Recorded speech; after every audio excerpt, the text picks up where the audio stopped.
All right, welcome into another edition of the Musketeer Report podcast, the first ever crossover edition with the Sean Miller podcast boys, you know, Paul Fritschner and Adam Baum. Adam, the last time we were doing this, it was not this past spring, but the spring before that, a year ago. You had just stopped covering Xavier, and you were up here blubbering like a mess, talking about how you were never going to see these people again, and you would be gone, and not to unfollow you on Twitter.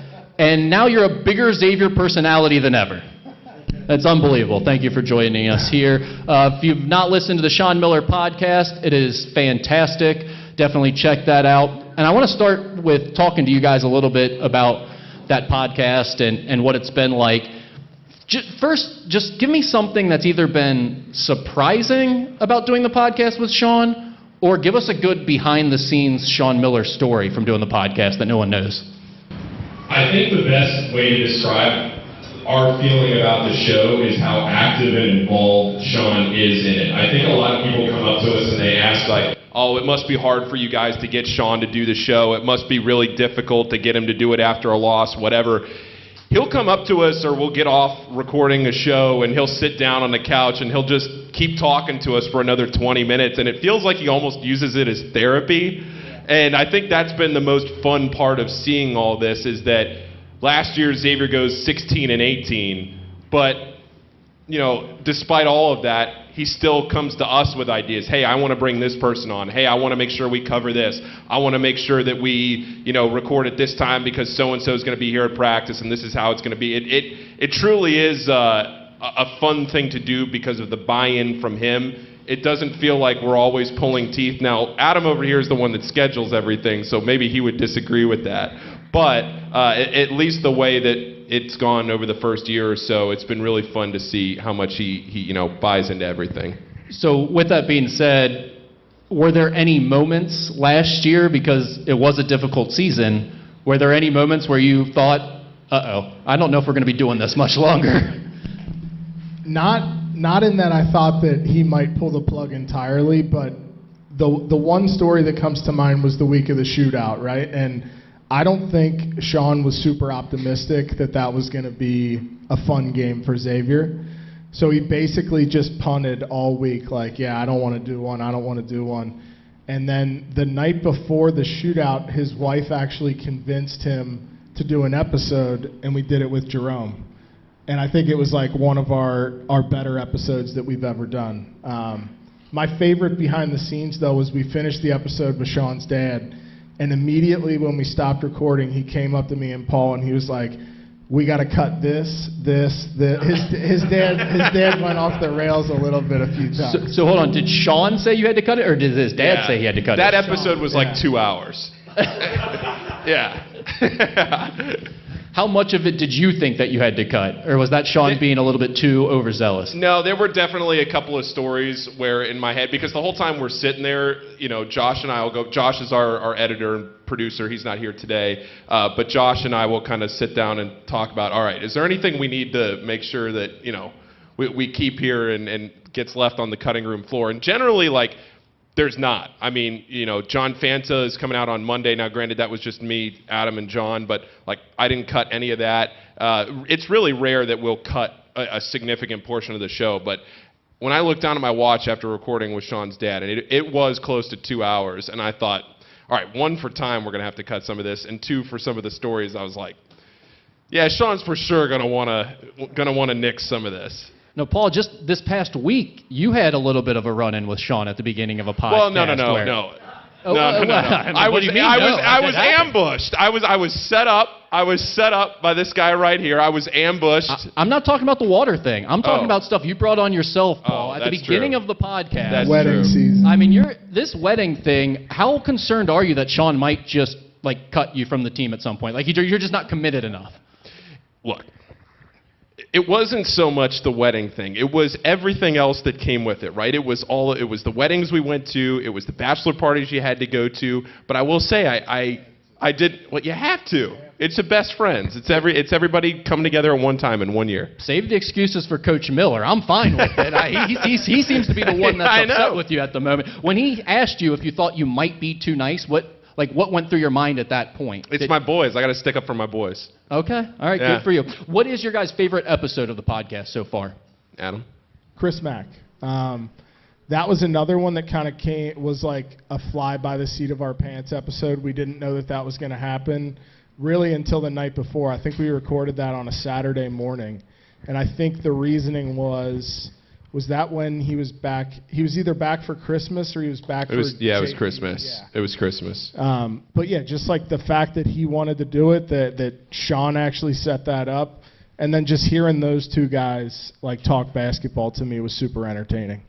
In terms of the player interviews, which ones have really stuck out to you? Bazile was my favorite, and I would really encourage anybody that hasn't gone back and listened to the show. Lucina is how he's listed on the roster, but Bazile is what he goes by. He's a native of the Ivory Coast. He's one of the two, I would say, centers, as we talk about here on the roster, and we'll talk a lot more about him when we actually break down this roster here in a few minutes. But Bazile has an incredibly unique story, leaving his family, coming over to the United States to play basketball, going to Canada, playing high school basketball. And he's been all over the place to play, but hearing him be so genuine in how he talked about that, and the fact that his family has never seen him play basketball. They don't really understand it. They don't speak English. It's really hard for them to be able to watch the games because of the time difference and because of, the Wi-Fi connection just in his village in Africa, and all of those things, and making the decision that, hey, this is what's best for my family, and I was always really good at soccer, but he grew up and he was just too tall, and he realized he had to play basketball, and he's become really good at it. And the fact he picked it up so late, I think he was like 15 when he started playing basketball. So hearing him go through all of that, and then at the very end when we asked him, why did you want to come to Xavier, and he listed off, well, family is super important to me, and this felt like a family. And then when he said, well, why would I want to go anywhere else? I thought all of that really stuck out. So to me, that was by far my favorite one we've done so far. Yeah, the clarity that he had with his mission and what he's here to do and just the purpose he has really stood out to me during that interview. Well, and the fact he's only spoke English for 4 years. He came over here in August of 2020, having never spoken English before, didn't know anything. Speaks French, speaks his native language too, but to be to a point now where you're coming on a podcast and he has an accent, but you'd never know that he didn't speak English till 4 years ago. It's incredible. Yeah, if you asked me my purpose at his age, it was like, I'm going to the corner store to get a Slurpee, and I might do homework. He's like, I'm trying to make life better for my family, and I want to get back there at some. He was just so clear in what his mission is in life. It was impressive to hear the maturity from him. What about you? Yeah, I think for me, probably Fremantle. And Zach's always been like kind of a hard nut to crack a little bit in that, you interview him or you talk to him, and depending on his mood that day, it's probably going to dictate how that goes, right? Zach actually wanted to come on the podcast. And then when he got on there, I thought that he did a really good job, and it was kind of a great conversation that really encapsulates the 6 years that he spent here at Xavier. And it's crazy to think that like Zach's been here so long, has yet to play in the NCAA tournament. I think there's a very good chance he changes that this year. And I would add on to that. I think you bring up a great point, Adam, because Zach is somebody that has caught a lot of flack, I think, for maybe his behavior over the last 4 years, and granted, some of that maybe he's brought on himself. But in the last year or so that he's been around the team, it's been very noticeable, and we've talked about this on the podcast before, Rick, but it's been very noticeable, the difference in attitude and the maturity of Zach coming into this season. And I remember last year, for as much as we talk about Jerome Hunter, Zach has been out longer than Jerome has. Zach hasn't played a game since January of 23. Jerome was able to play at least through March Madness and then miss last season, but Zach's been out longer than Jerome has and has had a longer road back here, as far as the injury and everything else, multiple surgeries. And I remember last year when I brought Jerome out during a timeout right after he tore his Achilles in February for, timeout, kind of give everybody a standing ovation. Zach came up to me, I think at the practice after that, and he goes, hey, that was really great what you did for Jerome the other day. He goes, you think I could come out for a ball toss at the next home game? I was like, brother, if you want to throw some Joseph Otto group balls with me, more the merrier. Come on out. And I think it's just been more fun. I think he's gotten older. He's seen some of those things come out. And, that was a really good episode of the show. Well, that makes for a nice segue. We are about a week away, so they'll do workouts this week, and then they'll have the following weekend, and then that next week, they will start official preseason practices, which is hard to believe, but then they'll have 30 practices within a matter of 42 days before the start of the season. And I just wanted to go through each of us and give what we think the biggest or most interesting storyline is for the start of preseason practices. So, Paul, we'll start with you. What do you think is the most interesting storyline here as we enter practice? I think the battle, and I'm probably going to steal from what you guys were going to say, between John Hughley and Lucina Traore. Can John Hughley get into playing shape to be able to be the starting center on this team? Because he's worked so hard. He's lost so much weight from where he was. I'm sure most of you have seen the transformation pictures that were posted on social media from where John was when he committed to Xavier back in early June, or when he first started back in early June to where he is now. I mean, he's lost, I don't know, Adam, 40-plus pounds, whatever it is that he's lost up to this point.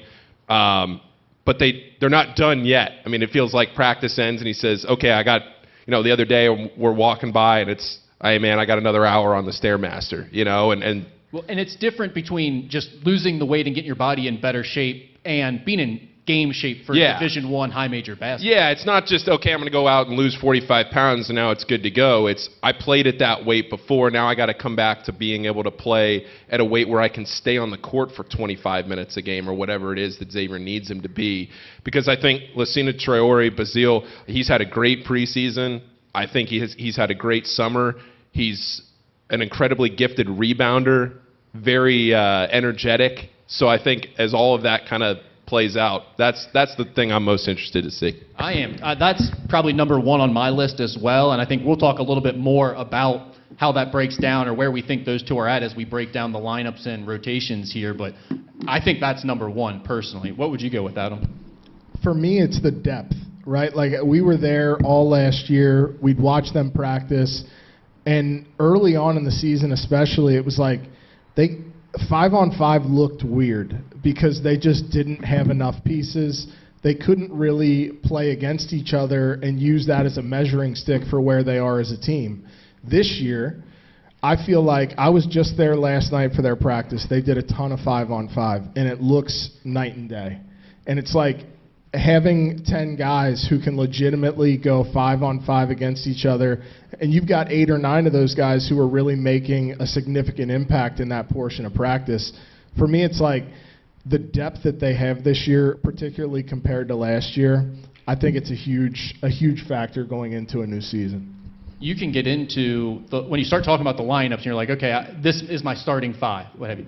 Then you look at like the backups at each position, you're like, there's 3 positions I might like the backups almost better, or you have more talent at the backup position. So I think that's definitely going to be something that's going to be fun for us to watch, especially as we get into the start of practices.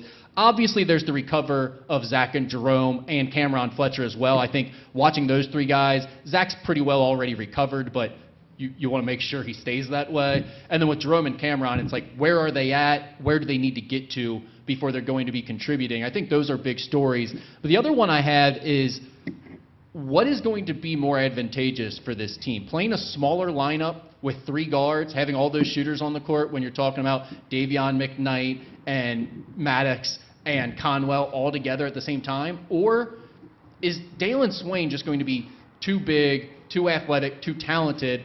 Plus, as people have pointed out on the message board, we know Sean Miller's affinity for defense and toughness. Is that the lineup that you want to go with? And I'm not sure that it matters much who you start with because all those guys will play.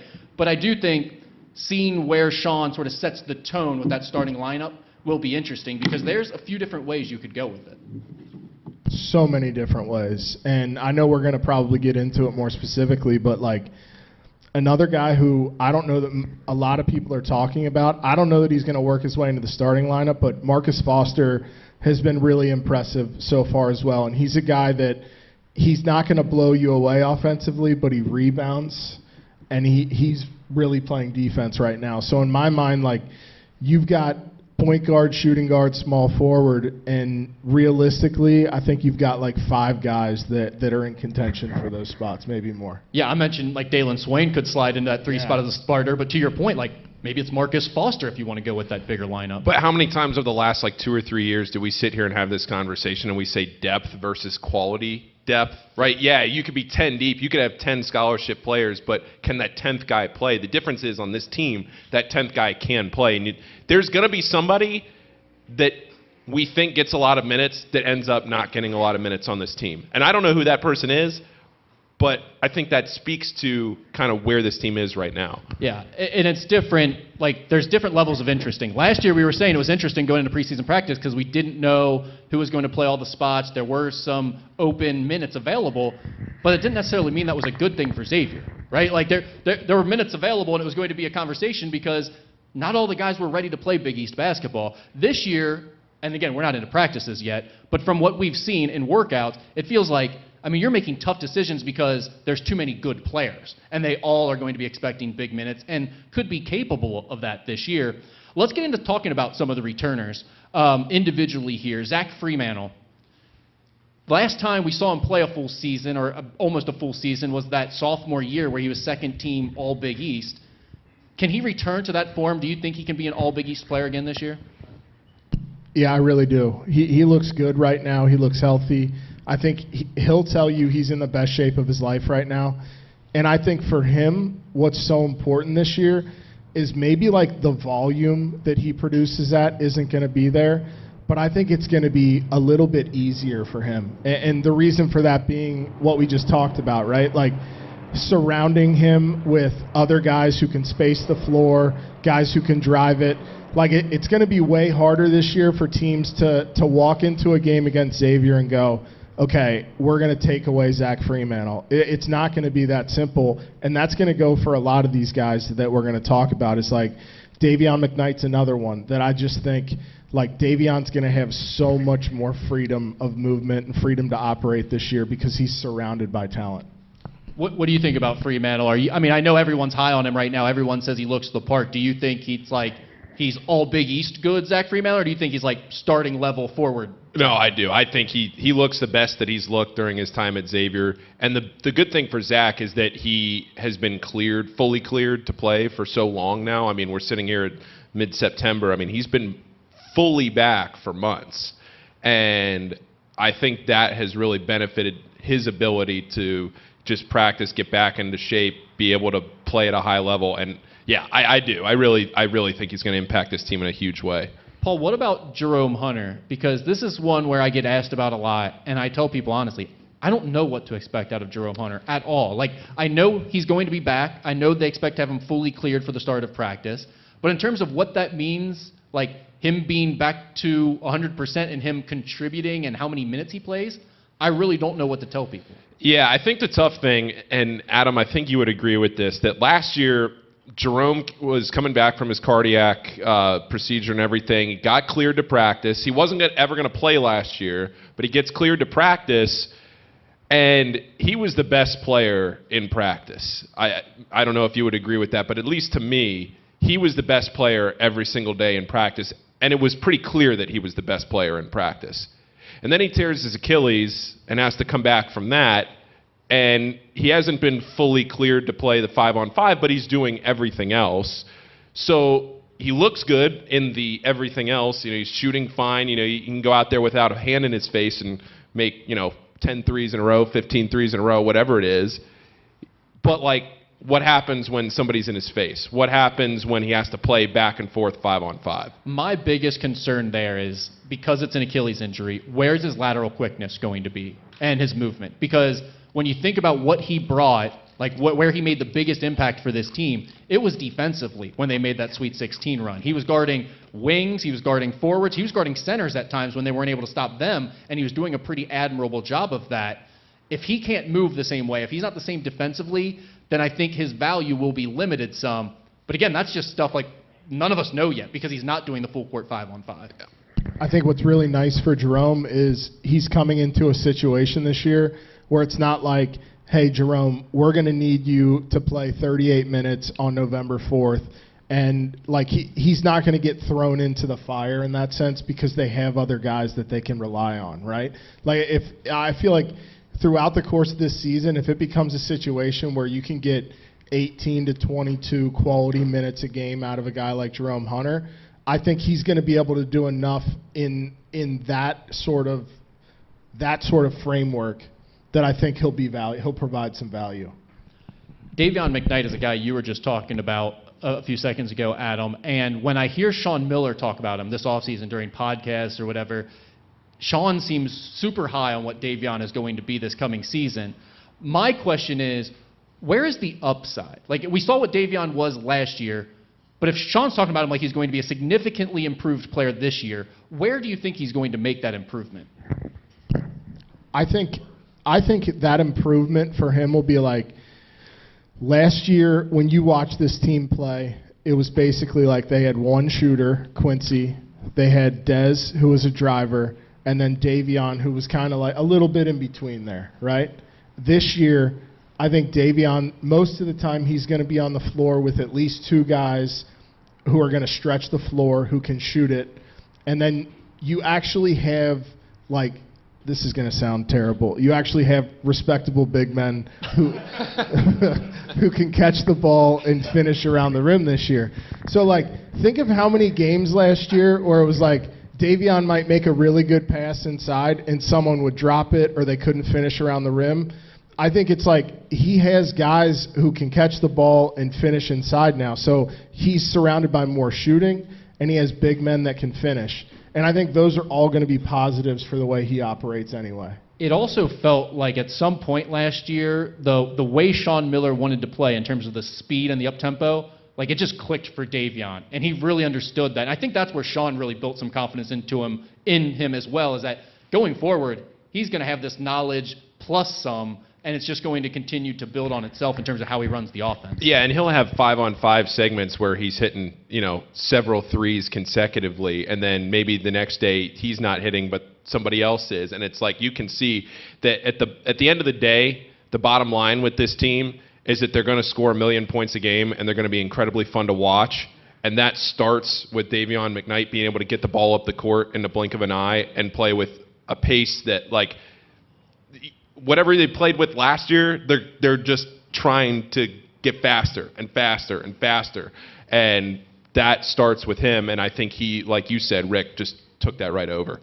Dalen Swain is a guy that's garnered a bit of buzz this preseason because of the pictures coming out of him. People are saying, oh, he's put in the work in the weight room. He's done what we wanted him to do. He's added some bulk.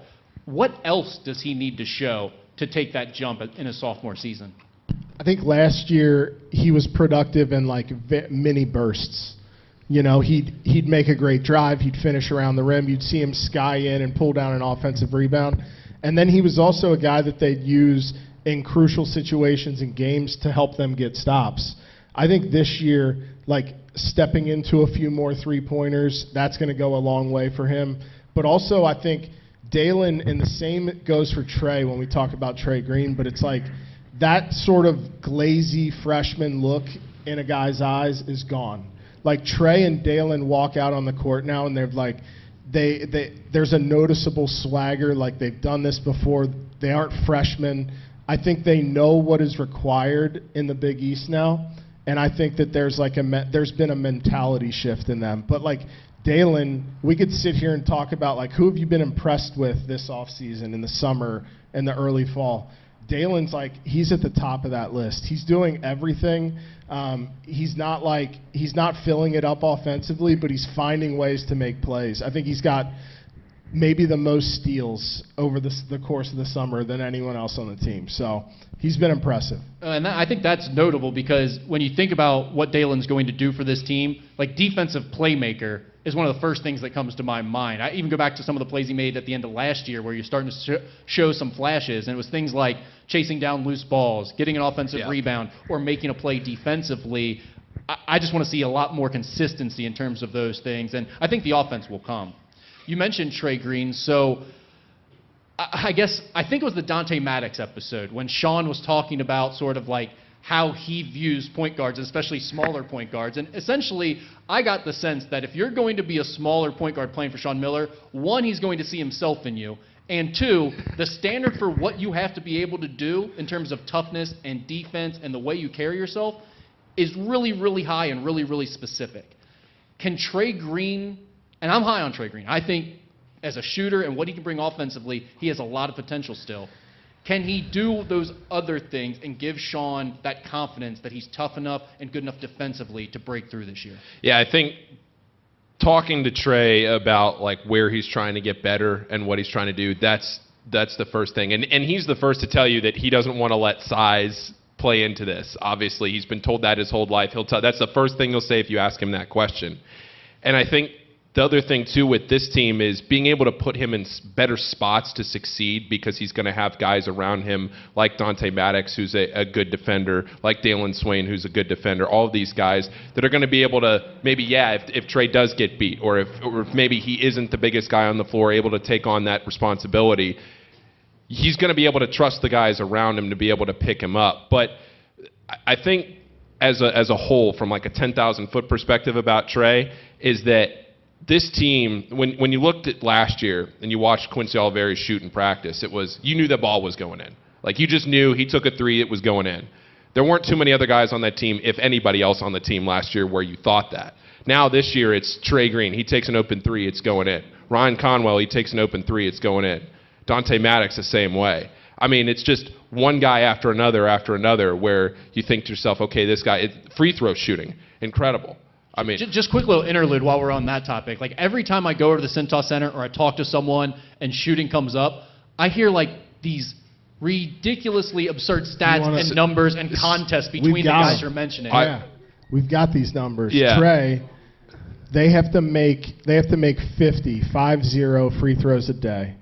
Trey, over the summer, I think he went 17 or 18 days in a row without missing a free throw.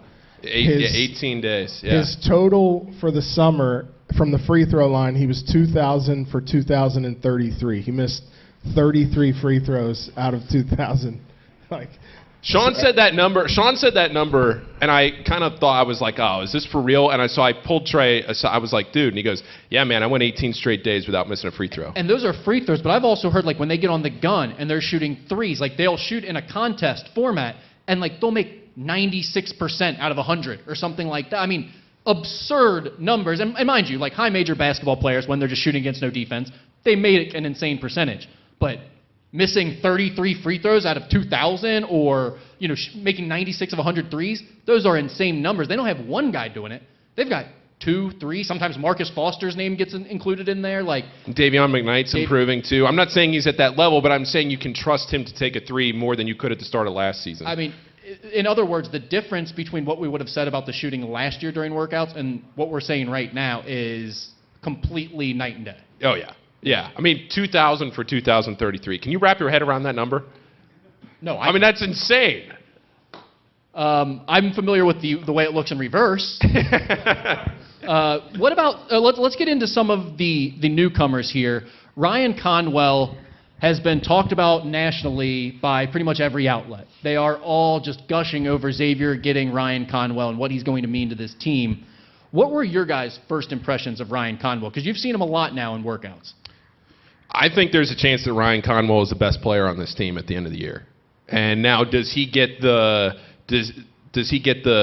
national recognition because of that? You'd like to think so, because that would probably mean that Xavier's had a pretty good season. But I think going into the year, the thought is, Zach Fremantle could be the guy that's, first team All Big East at the end of the year. And I absolutely think that he could be that. I'm not taking away from Zach, but I'm saying that if there were 2 Xavier names on that list at the end of the year, and it was Ryan Conwell and Zach Fremantle, I would not be shocked, because just the way that he plays, he picks things up right away. He's vocal. He's kind of able to add his own thoughts. I always love seeing him, pull Sean aside and say, hey, what about this, or what about this, or sit down with him afterwards and kind of pick his brain on things. And it's just somebody that's only played college basketball for 2 years. It's not like he's been around for 5 years. I mean, he has a couple years left. He's transferred twice. He's played in 2 different systems. But there's a reason I think he's getting all this praise, and it's deserved. He plays very hard. He's smart. He shoots the ball incredibly well. Yeah, he's everything that Xavier was hoping he'd be. And there's going to be similarities to Quincy and what Quincy did last year. In my opinion, Ryan Conwell's a very different player. Like, Conwell's really good at creating his own shot. He's really good in catch and shoot scenarios. And then he play makes a lot. Like, he uses his dribble really well to create space and get downhill and attack the basket. And then he's really crafty in how he finishes around the basket. So I think there's some added layers to what he brings. Like, everyone's going to talk about the way he shoots the ball, but I think he's really got more of like a playmaking gene to him. That is really well said, Adam. I think that's the biggest difference between him and Quincy, especially, is that ability to make plays and make his teammates better. I'll also say, when I watched him in that open practice, the first thing that stood out to me more so than anything was the way he moves.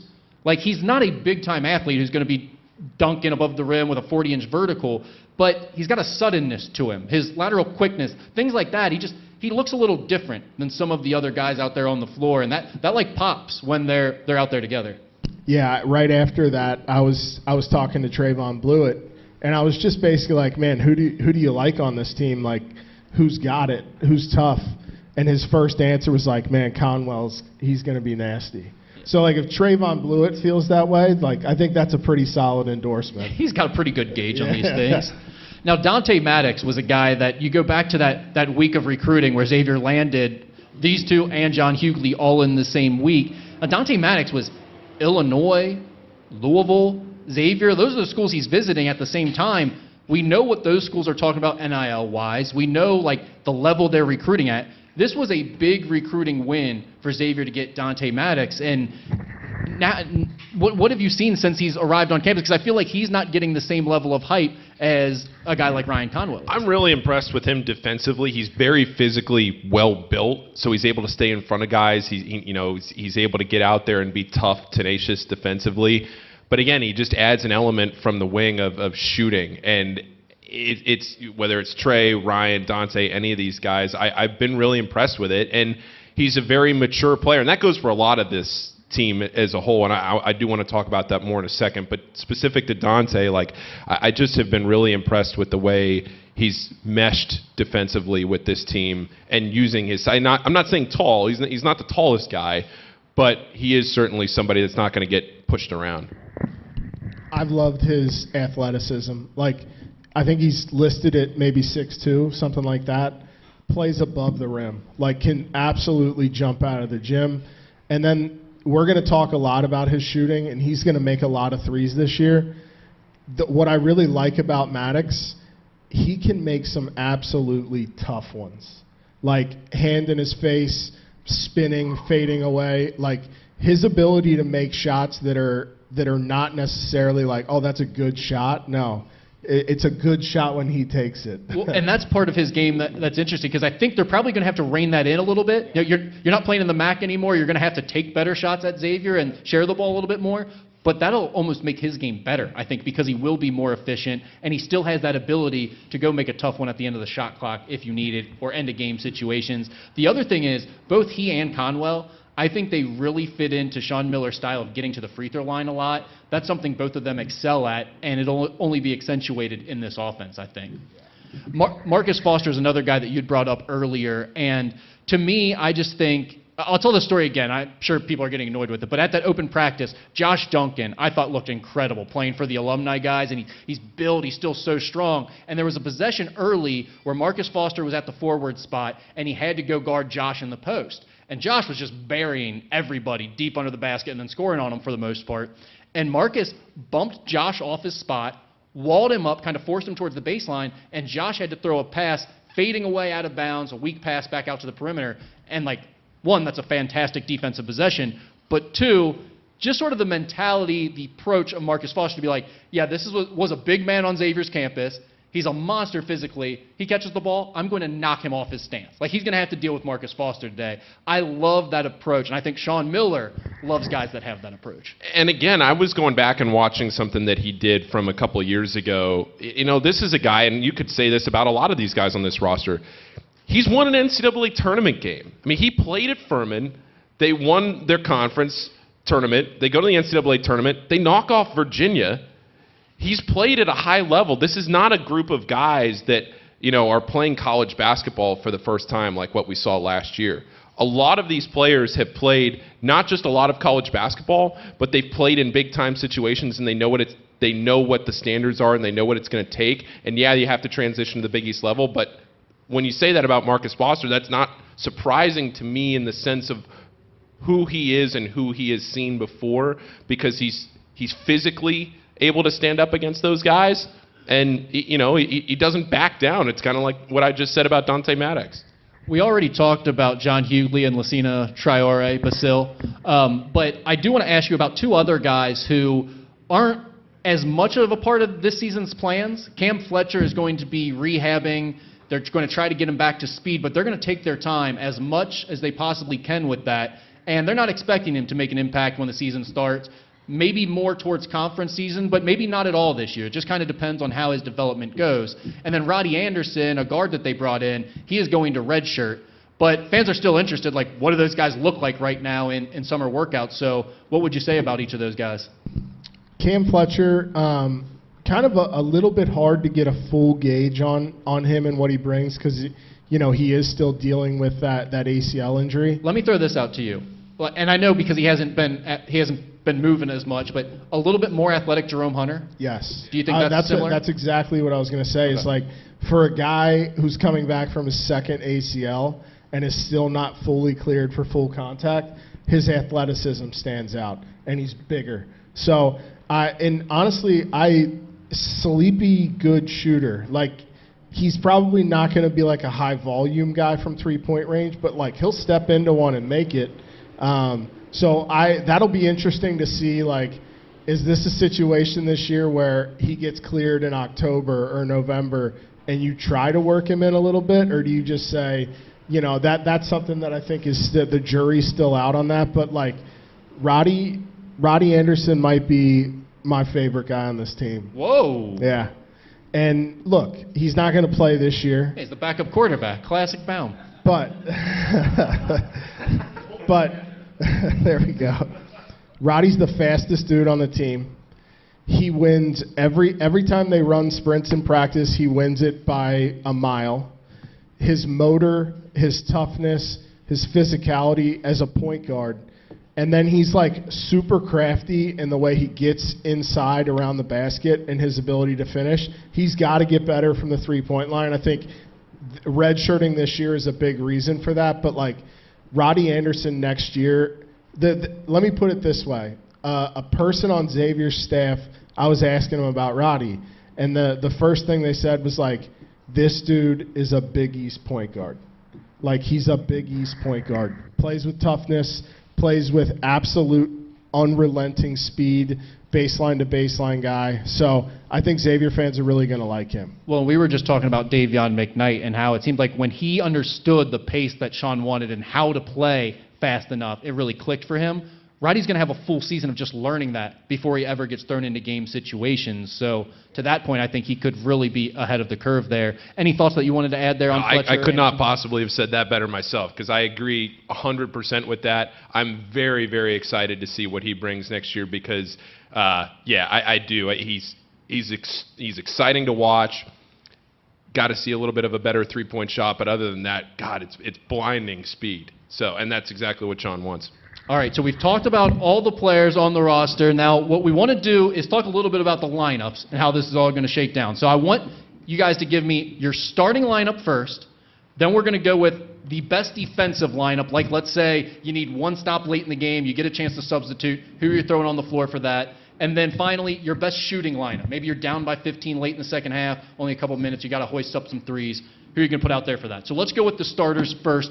Adam, you want to go? Yeah, absolutely. The nice thing is, like, I think we're going to have some different answers here, which will be fun. I like that. For me, I got Davion at point guard. I got Dante Maddox at the shooting guard. Ryan Conwell, small forward. Zach Fremantle at power forward. And right now I have Bazile as my starting center. And a big reason for that is, like, Bazile's a dog. Like, Bazile could be ducking in and posting up on a Xavier assistant coach in practice, and he's trying to knock them out of the gym. I love his mentality. I love his physicality. Now, John Hughley is certainly, he's in that conversation. But, and the nice thing is, like, I'm not even sold on this as the starting lineup. Like, I could be convinced of other things. So I have the exact same 1 through 4, and then I have Hughley over Bazile, but like we talked about, I think that's the most interesting storyline going into preseason practices. And my take, and I'm curious to hear where you guys think like the battle is right now, if you're sort of who's got the edge between the two centers. My take is that Basile does all the things that the staff wants right now. So he's a little ahead of the curve now, but I think Hughley has more upside, especially on offense, and that's why I slot him in later, because I feel like with more time, the closer we get to the season, the more that will reveal itself. 100%. Yeah, John gives them a lot more offensively. Like, John's a guy who can step out and hit threes as a 5-man. He's got great touch around the basket. He's got really good feet for how big he is. Basile, in my mind, is Basile, like, as his mobility and the way that he runs the floor as a 5-man, it really fits their pace and the way that they want to play. I think he has an edge defensively over John. And then the rebounding is kind of a wash, but you could make an argument that Basile might be a little bit ahead there. So, yeah. Basile can really move laterally, too. Like on those ball screens when he's guarding them, that's Yeah. something that he has a major edge in. Yeah, I think the ceiling for John is higher than Basile. Yeah. But okay. So mine's a little bit different than your guys. I'd say Davion, Ryan, and then I would start Dalen at the 3, only because I think he's going to end up being too good to keep out of the lineup. And it's kind of one of those things where, like, maybe we sit here and it doesn't exactly make sense. Like, I don't know if that lineup with, then I would say Fremantle and Basile as the 4 and the 5. Like, I don't know if that lineup makes the most sense in your head, but it's kind of one of those things where you make it work because Dalen is just, to me, too good to keep out of it. I think he's the best NBA prospect on this team. I think he's somebody that by the end of the year you're going to be talking about as, I'm not saying he's leaving at the end of this year. I'm just saying that he's got a lot of talent, and I think he's made a big step. I'd put him in there, but that's my 5. I don't know what it was that you just said, but your point was so good, Adam Baum changed his next answer. I don't know what it was, but he just crossed it out and wrote something new down. So that was a really good point you made there. What about the defensive lineup? What do you think? That was my change that I made, was to my defensive lineup. But I like Davion at the 1. It's not that, like, I don't like what Conwell brings defensively. I think Maddox is a little more physical, a little bit more athletic. So I've got Dante in there at the 2. Marcus Foster at the 3, and I'm going smaller with my defensive lineup. Dalen at the 4, and Basile at the 5. Okay, I like that. Yeah. Paul, you want to go? Yeah, mine was a little different. I was almost going to pull a Baum there and change it up too, but I'm not. I'm going to stick with my guns here. Someone out. Well, no, I crossed it out and then I rewrote it because I wasn't going to. Yeah, I'm going to stick with it. Fritschner, All has right. anyone ever told you you're too nice? No, I've never heard that in my life.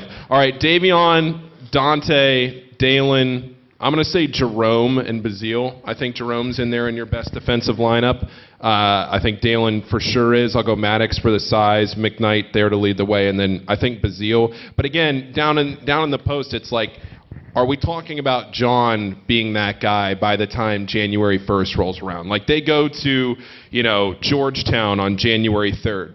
But I think the only matchups where John Hughley would be your preference defensively is one where the other team has like a 250-pound plus bruiser, right? I mean, I think almost every other situation, Basile is going to be your best center defender.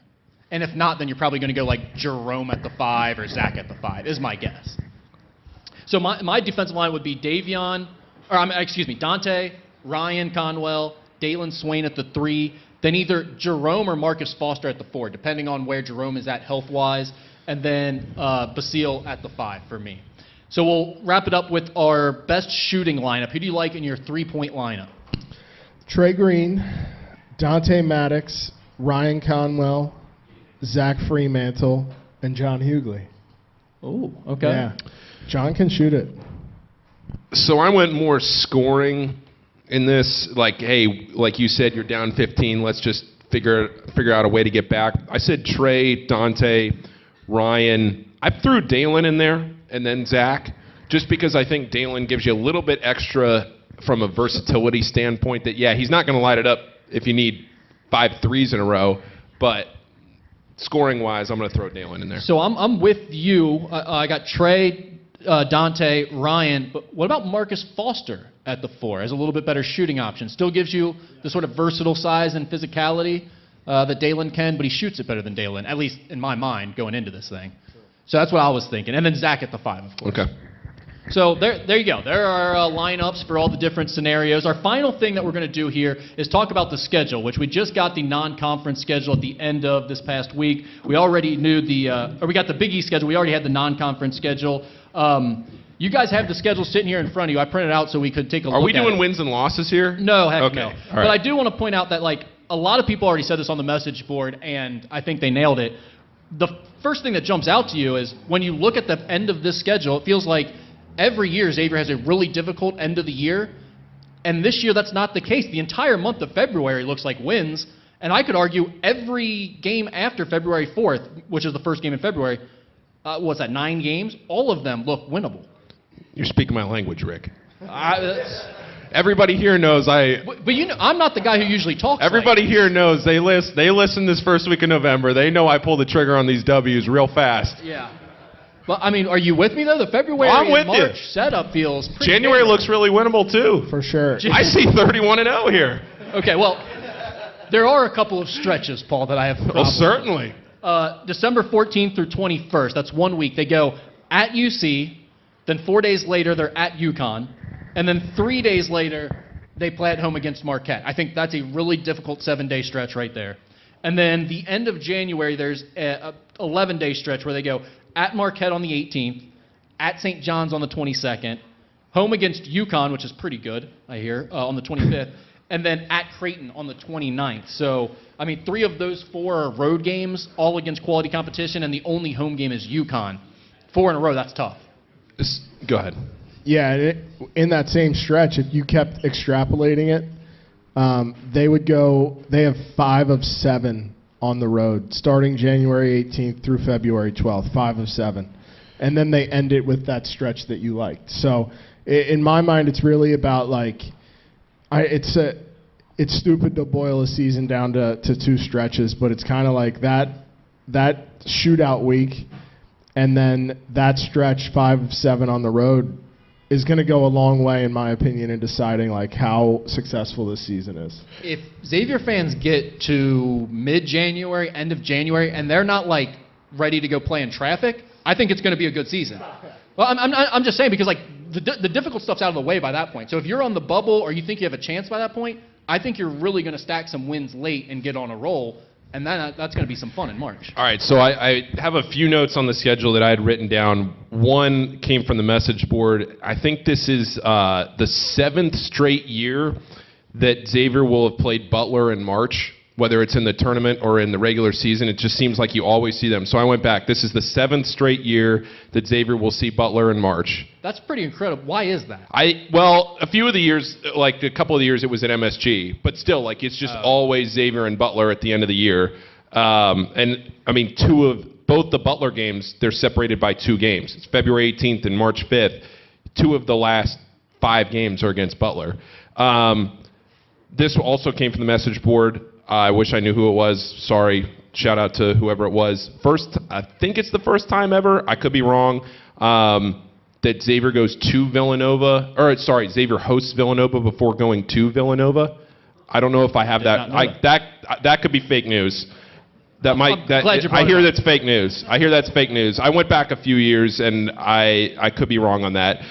What I will say, though, that is not fake news is that Xavier went 3 for 3 on the arena upgrades. They're playing at Wells Fargo in Philadelphia. They're not playing at the Pavilion. They're playing at the XL Center at UConn. They're not playing at Gamble. And they are playing at MSG, not at Carnesecca for St. John's, which I think is huge. The MSG one is the biggest one that, like, the staff would tell you they care about, because they love getting that game before having to play in the Big East tournament. They love getting that one game against St. John's there, and that's the first time that this has happened since 2020. Xavier's been at Carnesecca the last 4 years. Well, we know how nice the locker rooms are there at Carnesecca. Lovely. We got to see those on TV last Lovely. year. And then the last thing, I tweeted this, but if you're not on Twitter, UConn, they're 1-7 in their last 8 conference openers. They're 3-13 in their last 16 conference openers. And put another way, that means that UConn has more national championships, 4, than conference opening wins since 2008. And they play Xavier in their first game in the conference. So, just a few, like, little nuggets there that it's like you're getting UConn right away, and yeah, that looks intimidating right off the bat. But I think in a weird way, I think Xavier likes that. I would. I'd rather play it early. Like, this schedule to me is the ideal setup from a fan base perspective. It's going to be difficult in the middle of the season, but once you get past there, you really feel like you have a chance to make some hay late in the year. Any other final thoughts on the schedule, the team? We'll take some questions from you guys if you have any, but any final thoughts from you two guys before we wrap this show up? I would say two things. One, just to finish up the schedule, I think this is the best overall schedule that Xavier's had in a while. I mean, 5 Saturday home games. You play at home on New Year's Eve. There's not any particularly hard stretch of this. I think Xavier's non-conference schedule, especially the way that the NCAA tournament committee, the selection committee is going about things right now, I think it's a good schedule. I know it's a little bit of a bummer that the high major games are away from home, but just overall, you know, you play Wake Forest, you play a pretty strong Fort Myers field, you're at TCU, you're at Cincinnati, that's going to be a war. So all the way down the non-conference, I think it's a good schedule. And then in the Big East schedule, like I said, it's very friendly to Xavier in that sense. So that's what I'd say on the schedule. And then just overall on the team, you know, I've said this once, I've said it a million times.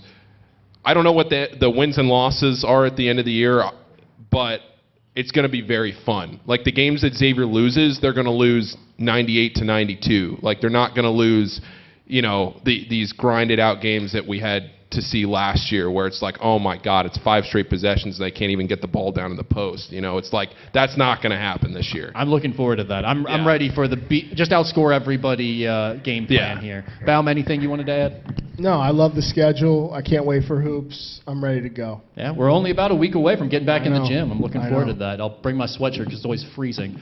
Any questions out there that you guys want to get in? Quick questions. 1968 grad, I never miss a shootout. What is your counterpart telling you about UC this year?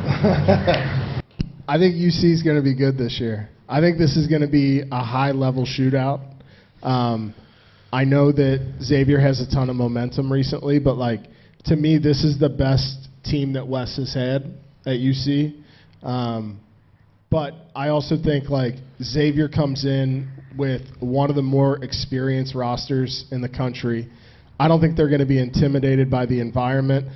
We said it. I think we said it on a podcast. Like, for me, the fact that Xavier, the very first time they play a different team this year, it's going to be at UD Arena. And, like, that might be, you could argue that's the most hostile environment they play in all year.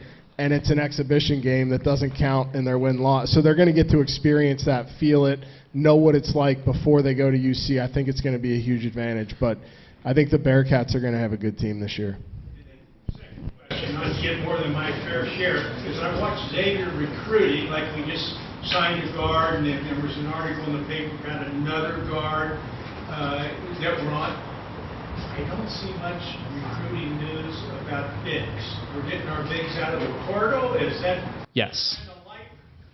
Yeah, I think the staff feels it's very difficult to get high-quality bigs that are freshmen, and then if you notice the trends, kids like to come for a year, then when they don't play, they move on somewhere else. So it's like, you're going to pay a kid NIL money, develop them for a year for someone else. That doesn't really make sense. Why don't you just let someone else do that for you, and then you grab them after a year or two? So I think that is more so the plan. That doesn't mean they'll never recruit any bigs or they'll never land another big man, but it's got to be the right big guy. And I mean, right in terms of his potential, but also right in terms of he understands, like, how much NIL money is he going to get? What's his role going to be his first year on campus? Things like that. Those are all factoring in now. And one of the interesting things, we were talking about this before the show started, where there's sometimes, we've seen a couple surprises this year in recruiting where everyone, including national analysts, thought a kid might be looking at this school and that school and he's going to make a decision. And he goes to another school and they say, you're going to start and we're going to pay you more money than all the other ones. And he says, good, sold, I'm done. It happened to Butler a few weeks ago, a kid that no one thought they were going to get. They won over because they were willing to tell him what he wanted to hear. So recruiting is changing a little bit in that regard, especially when it comes to the high school recruits. One thing I would add on the Cincinnati thing, I know there's a lot of turnover, but you have a lot of guys on the Xavier team that have played Cincinnati before. I mean, you look at Zach Fremantle, has never lost to Cincinnati. Jerome Hunter's played in this game before. Ryan but even Conwell. I was going to say, even a guy like Ryan Conwell, you don't think about it. He started his career at South Florida. They're in the same conference. They played them twice. And he goes to Indiana State last year. They beat Cincinnati in the NIT. Like, he's played Cincinnati 3 times. You know, I was talking to him about that the other day. I was asking him, like, you know, just basically like games that he was excited for, and obviously one of the first things he said was Cincinnati, and he said, well, yeah, except that I played them 3 times, so it's not going to be new from that perspective. It's new in the rivalry sense of it. So I just think overall, yeah, UC is going to have a very good team this year, but it's not like even though you go to the portal, you're starting from scratch here with Xavier too. It's going to be such a fun year for the shootout. Yeah. I mean, it's a massive, I mean, massive this is probably game for the Wes biggest, Miller. probably the biggest shootout in 7 years, right? At least, yeah. I mean, for Wes Miller, this game is everything for his career. So, and he has a good team, so it should be a really good game. BJ. So, Sean's first go around here was known for his pretty tough defensive stuff. Lately, he's turned more towards shooting and stuff. Amari Evans, the recruit that was just here a week ago, is known for his toughness and stuff. Do you think Sean would rather get a guy that's known for his tough defensiveness that can get 2,000 shots up in the summer, or a guy that's a pure shooter that he teaches him how to play great defense? If you're talking about absolute truth serum, Sean wouldn't actually answer this question, but we'd know what he really wants deep down inside. I think it's always the Amari Evans type of play. I think he would always take the toughness, the intangible stuff, and then try to get the skill where it needs to be first. But I also think, as you pointed out, the recent years, he's leaning more towards, well, maybe we want some skill too. Maybe we want some guys who can shoot. I think he's trying to find a blend as much as anything. What would you guys say about that?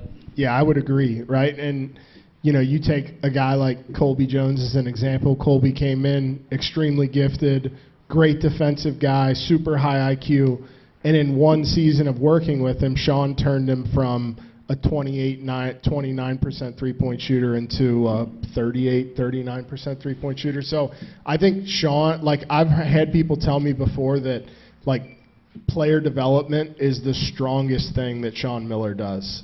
So I think having a guy that has the right mentality, the right defensive intensity, and then just building up all those other areas of his game, I think that's his bread and butter. Yeah, that's a really good point. I think Sean has the confidence that he can make shooters better, which probably lends itself to that as well. Any other questions before we bring Seth up here? What do you got? How many Big East teams make the tournament this year, in all your opinions? How many Big East teams make the tournament this year? Fritschner, start with you. I'm gonna say 5 or 6. I'll go 6, but I don't. Yeah, I'll go 6. I'll say 6. He's struggling with that answer because we had Fanta on the podcast yesterday. Yeah. And I believe the stat is since Big East realignment, the conference has averaged 5.5 bids a year. So it's right there. I'll go 5. You know, I know last year was a weird year, only getting 3, but I think 5's a safe bet. Life's too short to take the under, so if it's 5.5 is the total, I'm going with 6. Also, I think the committee is going to realize the error of their ways from last year. A little overcompensation is due, so they'll give the Big East an extra team this year. Go ahead. We talked about the lineups for defense. You guys always had David McKnight in there. Would there ever be... I did not. I had Dante Maddox at the 1. I did, yep. You're good. Would you see us, like, would Dante Maddox be the backup, like, against, like, a St. John's? They got a bigger point guard. If he's just dominating, like, is he the one that they would send in to shut him down? So St. John's is an interesting point because it could be Kadari Richmond. We're talking about who's like a 6'6", 6'7" point guard. So in that case, maybe you'd use like Dalen Swain. Might be the best option for him. But most teams, if you're asking like who is going to be the backup point guard or who's the best defensive point guard, I think it's going to be Dante Maddox. I think he's just really athletic and he's physically tough. He's got a toughness that I don't think the other guards really have. He's got a big upper body and strong chest, and he makes you aware of that while he's playing. What would be your guys' thoughts on that? I would agree with that.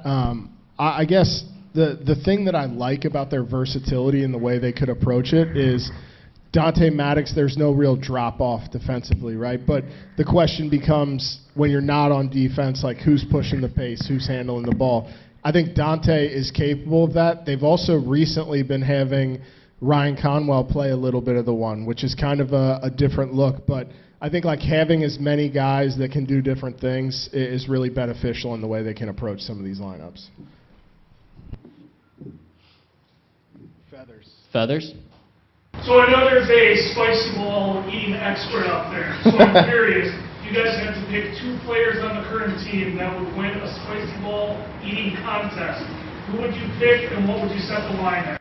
I listened to your guys' interview. This is going to sound weird because I'm white, but I listened to your guys' interview, and I heard Basile talk about this, and he kept just saying, oh, I'm African, so I know all the good spots. Like, I don't know what that meant, but he seemed like a guy who knew what he was talking about when it came to food, so I'm going to go with him, number 1.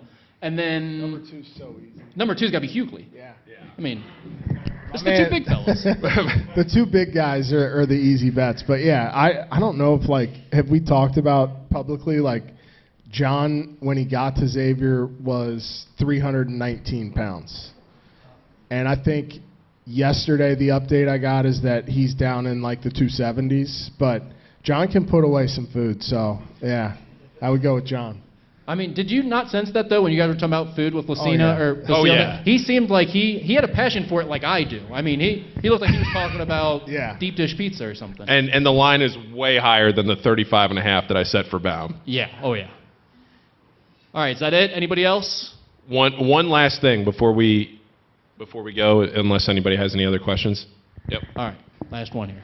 Schedule came out, and I feel like in the past, normally they have some times on the schedule that didn't have times for broadcast information.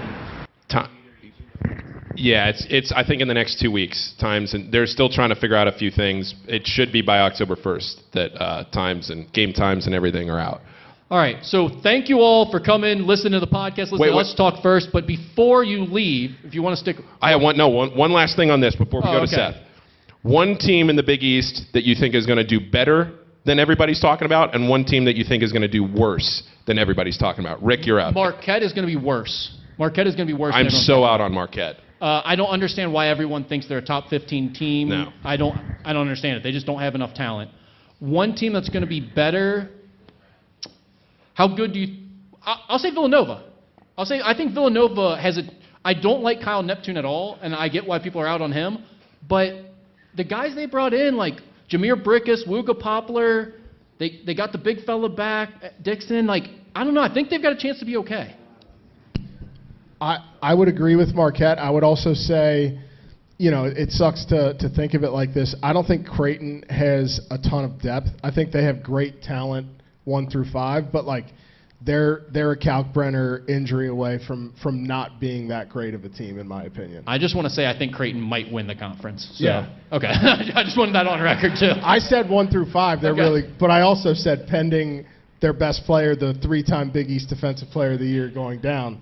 They don't have a lot of depth, and that's interesting. We're going to talk about NIL, but like the way Creighton approaches their NIL is they pay their starters really well, and they don't really go after like the way Xavier has approached this roster this year. They wanted depth. They wanted like quality depth. Creighton is like very top heavy in my opinion, but. In terms of maybe a surprise, who was it? Seton Hall was kind of the surprise of the conference last year, right? I think that's right. What do you guys think about St. John's? Because they were my other pick, but I feel like most people have them at least top 4 or 5. Yeah, I'm really high on St. John's. I am too. Yeah. I also think Providence might be interesting I this think year. they could be better than people think. Yeah, especially pending where Bryce Hopkins is at with coming off the ACL, but Fanta was talking yesterday about how he really liked what Providence did in the portal, and they got some guys that he likes. So, yeah, I think St. John's, Providence, they're kind of in that. I wasn't expecting Villanova, though. That's interesting. I thought they were going to be horrible, and then I went through. I'm doing these deep dives for the previews, and I went through Villanova's roster, watching them. They have no depth, but they have a starting 5 they can put out there that I think could be dangerous and better than some of the other teams. Sell me on Butler, because you sent me a rankings the other day. You had Butler in your top 5? Yeah, I went back. Sell me on That Butler. was partly me just kind of falling victim to thinking they were going to be better. And then after I sent you that list, I was like, let me actually go back and figure out what Butler did. I'd say I'd probably drop him down to like in the 7 or 8 range. I think I had him 5th in that ranking I sent you. I'd drop him down to 7. Marquette, though, I don't understand. Well, I do understand. They just didn't do the portal at all. But everybody has them as a top 15 team nationally and a team that could win the Big East this year, but you lost your 2 best players and you're counting on freshmen to progress. I mean, I understand 5 years ago that would have worked, but...